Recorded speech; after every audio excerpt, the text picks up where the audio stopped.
আমাদের সাজেক ভ্রমণের দ্বিতীয় ও শেষ পর্বে আপনাদের সবাইকে স্বাগত। প্রথম পর্বে আমরা দেখি কিভাবে চট্টগ্রাম থেকে সাজেক আসলাম। তার বিস্তারিত সব যা না দেখে থাকলে দেখে আসতে পারেন, চ্যানেলে আপলোড করে দেওয়া আছে।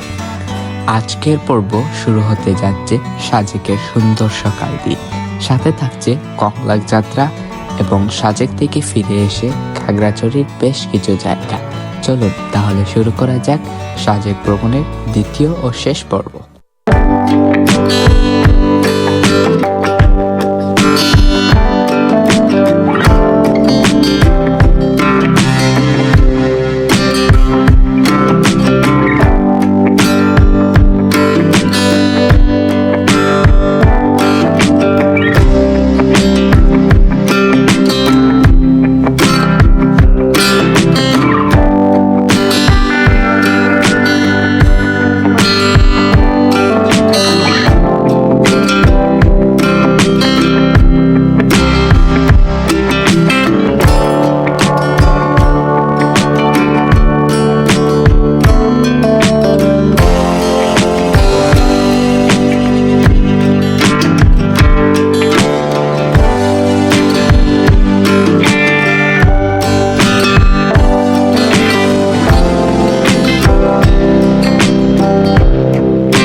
সাজেক প্রবেশ করার জন্য যেমন দিনে 2বার সময় থাকে, তেমনি সাজেক ত্যাগ করার জন্য 2বার সময় থাকে, সকাল 10টা ও বিকেল 3টা।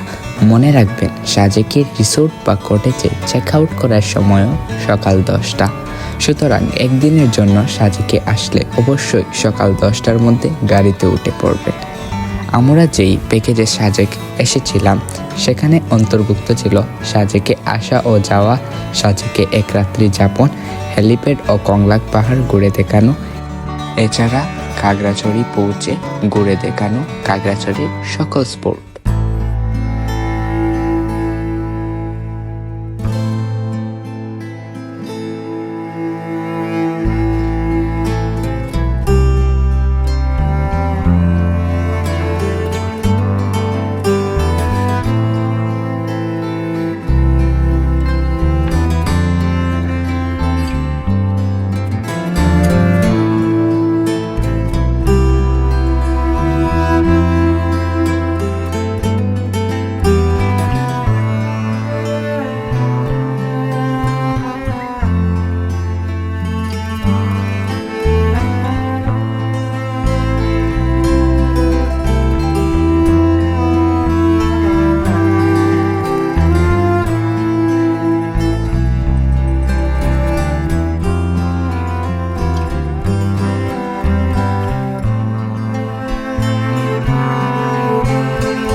খাগড়াছড়ি এর উল্লেখযোগ্য স্পোর্টগুলোর মধ্যে হচ্ছে আলুটিলা গুহা ও হর্টিকালচার পার্ক এর ঝুলন্ত ব্রিজ, তারিং এবং রিসাং ঝর্ণা।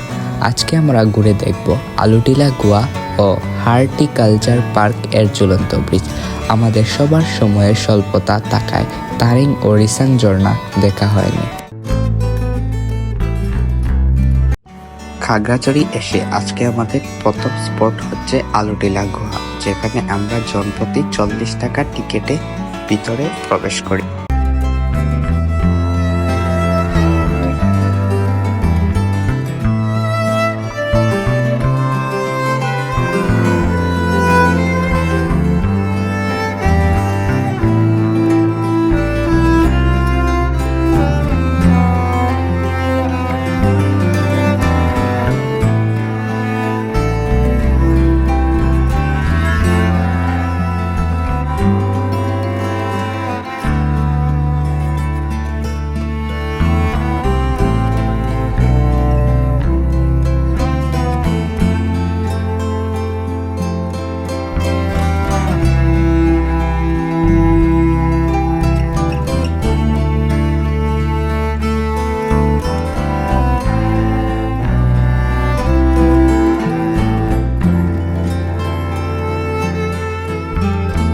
আজকের আমাদের দ্বিতীয় স্পোর্ট খাগড়াছড়ির হর্টিকালচার পার্কের ঝুলন্ত ব্রিজ, যেখানে আমরা আবারও জনপ্রতি 40 টাকা টিকেটে প্রবেশ করি।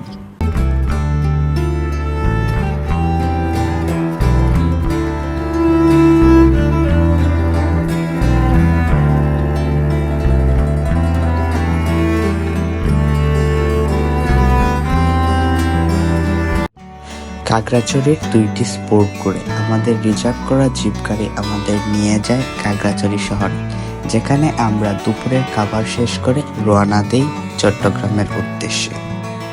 আমাদের সাজেকের 2টি পর্ব আপলোডের মাধ্যমে শেষ হয়ে যাচ্ছে সাজেক সিরিজ। এ ভ্রমণ সম্পর্কিত কিছু জানার থাকলে কমেন্ট করে জানাবেন। ভালো থাকবেন এবং দোয়া রাখবেন।